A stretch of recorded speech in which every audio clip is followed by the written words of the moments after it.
People want to jump up and choke us and kill us for being loud. How about we do the same when they attempt to oppress us? I miss my son. My son didn't have to go through this. I didn't have to go through this either. It hurts. You was not there for the entire life of Jordan Neely.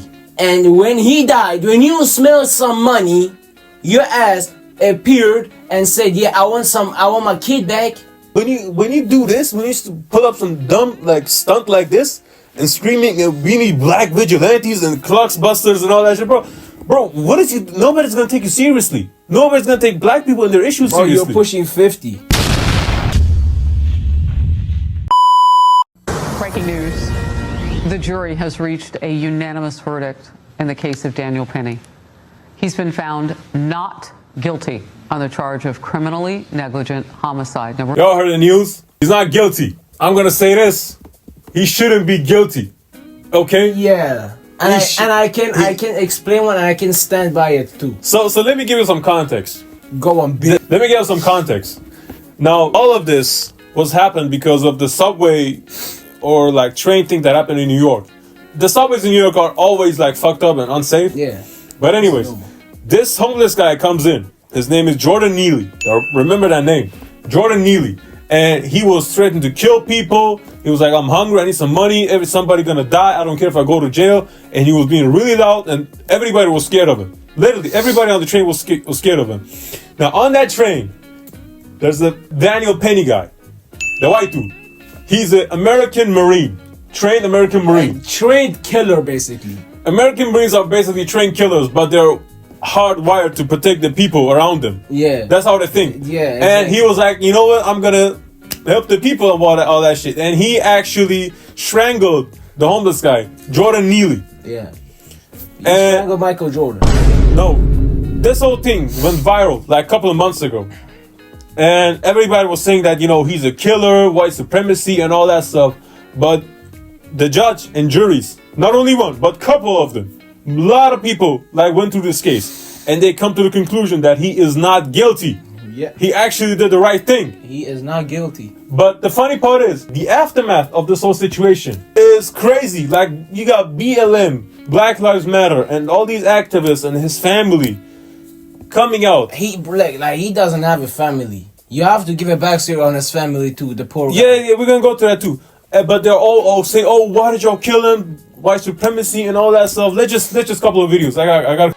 Stop begging this system to justify our lives. Stop begging this system for justice. When things happen to you, you step up and defend yourself. Just like everybody else seeks justice on their own, just like everybody else has vigilantes, we need some black vigilantes. That's right. People want to jump up and choke us and kill us for being loud. How about we do the same when they attempt to oppress us? Jordan Neely. But wait, there's more. I just want to say, I miss my son. My son didn't have to go through this.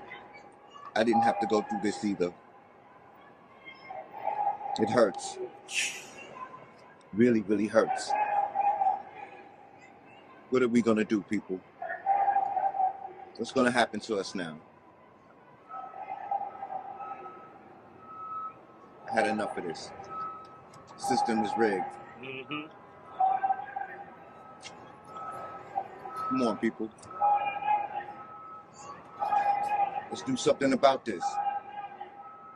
Go ahead. The dad, you was not there for the entire life of Jordan Neely. And when he died, when you smelled some money, your ass appeared and said, yeah, I want my kid back. Go on and tell him what happened to Jordan Neely, the poor Okay, guy. I don't want to go through this, but you know what? We're gonna do it anyway because we need context. Yeah. Jordan Neely, the homeless guy who died. Yeah. Rest in peace. Rest in peace. When he was young, he was a child of divorced marriage. Yeah. So, and he was with his mama. and his mama had multiple boyfriends and all that, but one boyfriend was really abusive towards her. Yeah, he was a psychopath. Yeah. At the end, the boyfriend, he offed her, like I said, and he packed the body parts in a suitcase on the side of a highway. And at the time that happened, Jordan Neely, the homeless guy, was 14 years old. Yeah. And from that on, it was just downhill for him. And that is a really... And the daddy wasn't even there. He was not there. The daddy was gone when he was 14. When this happened, when the situation happened to Jordan Neely, the daddy was gone. Not that like daddy, but his family, his aunties, his uncles, like his grandma. Everybody was gone. Everybody, like nobody was this guy. And now, let me go back to the first guy. I can't believe it. Like today, 2025 almost, in America, there is still this black and white thing. I don't get it. Like, why? This has to change. You should not say a white man killed a black homeless man. You should say a man killed a homeless man for protecting the other people. That's how you should say it. And here's the thing: on the train, there was people of color. Blacks, Mexican. Latinos, all that type of people. Everybody, because New York is super diverse. Like, there's all races of people. Everything. You see everything on New York. And they were on the train. There was actually I think it was a black woman on the train with her child, and she shielded her child. She got her child because she was scared that the homeless guy Jordan Lee is going to do something to the child. This was a failure on the family, on the father, in the city. New York has really out of control homeless problem in New York, and the city is really not caring about it. I'm gonna say honestly, because they're more they give more attention and money towards immigrants who came through the southern border in America instead of their homeless people. And that's my perspective of somebody who lives in Germany, who lives in Europe. You're drifting right now. But the guy, let's call him Penny. Penny was strangling, basically choking Jordan Neely for 6 straight minutes. But it was not choking. I think it was not choking. He was having him in a rear naked choke like this. If he would have pressed, this guy would have been done in 30 seconds. Bro, he's trained. If really you wanted to kill the homeless guy Jordan Neely, he would have done it in 30 seconds. If he really was about killing him, he would have done it in 30 seconds. He was waiting on the cops. Yeah, and there was actually a black man who helped him have the whole situation under control. So he was not alone necessarily. And the black man, he actually testified in court for Daniel Penny. Yeah, but and y'all say, it's black and white, the racism, da da da da. The dude, he was really getting in his feelings and all that, and he was screaming. Bro, he had a fucking clothes on. I don't think y'all saw this, but it was a Klux busters, the Triple K people, the white supremacists, busters, literally Klux busters. And it's bro, what is this, Ghostbusters? Klux busters, Ghostbusters, what are you doing? And this whole activism in America, not just activism for black people, activism with really anything in America. Yeah, this is stupid. It just looks so freaking out of touch. It's crazy. America is built by immigrants. Y'all should be a unit.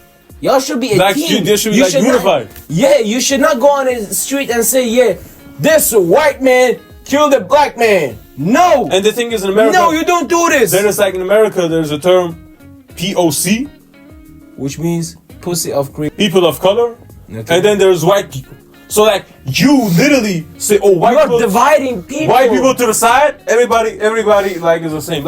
You give them their own category. It's this division in America is actually crazy. And I'm gonna say this: there is actually problems in America for black people.